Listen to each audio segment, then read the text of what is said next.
Salut à tous et bienvenue sur ma chaîne. J'espère que vous allez bien. Aujourd'hui, on va s'attaquer à un sujet qui peut paraître un peu technique, mais qui est absolument fondamental pour comprendre comment fonctionnent nos voitures modular modernes. On va découvrir tous les capteurs de voitures, leur rôle et leurs fonctions. Vous ne les voyez pas, mais ils sont partout, agissant comme le système nerveux de votre véhicule. Ils collectent en permanence des informations cruciales et les transmettent à l'ordinateur de bord, un peu comme nos sens informent notre cerveau. C'est un monde fascinant et essentiel que nous allons décortiquer ensemble. Pourquoi est-ce si important? Eh bien, ces petits composants électroniques sont les garants de votre sécurité et de la performance de votre moteur. Un capteur défaillant peut entraîner une surconsommation de carburant, une perte de puissance, ou pire, une mise en danger sur la route en désactivant des systèmes de sécurité comme l'ABS ou l'ESP. Comprendre leur rôle, c'est un peu comme apprendre les bases des premiers secours pour votre voiture. Cela vous permet de mieux dialoguer avec votre garagiste, de comprendre les diagnostics et d'anticiper les pannes. Dans cette vidéo, on va donc passer en revue les 10 capteurs les plus importants, un par un. On verra à quoi ils servent, comment ils fonctionnent et quels sont les signes d'une éventuelle défaillance. L'objectif est de vous donner les clés pour mieux connaître votre véhicule et en prendre soin. C'est parti. Le capteur d'oxygène ou sonde lambda. Il analyse les gaz d'échappement pour mesurer la quantité d'oxygène et aide l'ordinateur à optimiser le mélange air-carburant. Le capteur de température du liquide de refroidissement. Plongé dans le liquide de refroidissement, il informe l'ordinateur de la température du moteur pour éviter toute surchauffe dangereuse. Le capteur de pression des pneus. Situé dans chaque roue, il surveille en continu la pression des pneus et vous alerte en cas de sous-gonflage. Le capteur de position du vilebrequin.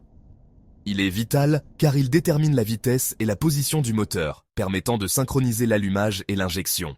Le capteur de vitesse de roue, ABS. Chaque roue en a un. Il mesure leur vitesse de rotation pour permettre à l'ABS et à l'ESP de fonctionner. Le capteur de débit d'air massique. Placé après le filtre à air, il mesure la quantité d'air qui entre dans le moteur pour un mélange parfait. Le capteur de cliquetis. C'est l'oreille du moteur. Il écoute les vibrations anormales, les cliquetis, pour prévenir des dommages internes par auto-inflammation. Le capteur de position de l'accélérateur. Il traduit la pression que vous exercez sur la pédale d'accélérateur en une information pour l'ordinateur de bord. Le capteur de pression d'huile essentielle pour la survie du moteur, il vérifie que la pression de l'huile est suffisante pour lubrifier toutes les pièces. Le capteur de pluie. Situé sur le pare-brise, il détecte les gouttes d'eau et commande automatiquement la mise en marche des essuie-glaces. Et voilà, on a fait le tour des principaux capteurs qui peuplent nos voitures. Comme vous l'avez vu, chacun joue un rôle bien précis et indispensable. Ils forment un véritable orchestre électronique dont le chef est l'ordinateur de bord, et dont le but est de garantir que votre voiture fonctionne de manière optimale, économique, mais surtout en toute sécurité. Que ce soit pour éviter une surchauffe, assurer un freinage efficace ou simplement activer vos essuie-glaces au bon moment, ces gardiens invisibles veillent sur vous à chaque kilomètre. Leur bon fonctionnement est donc la clé d'une conduite sereine et performante. C'est pourquoi je vous invite à ne pas négliger les voyants qui s'allument sur votre tableau de bord. Ils sont souvent le premier signe qu'un capteur a un message à vous faire passer.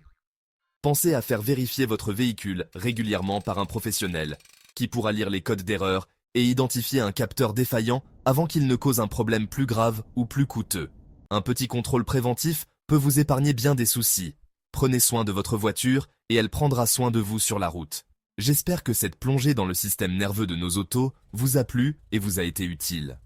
Si c'est le cas, n'hésitez pas à laisser un pouce bleu, à commenter pour partager vos expériences et à vous abonner pour ne rien manquer des prochaines vidéos. Merci d'avoir suivi cette vidéo, à bientôt pour de nouveaux sujets auto.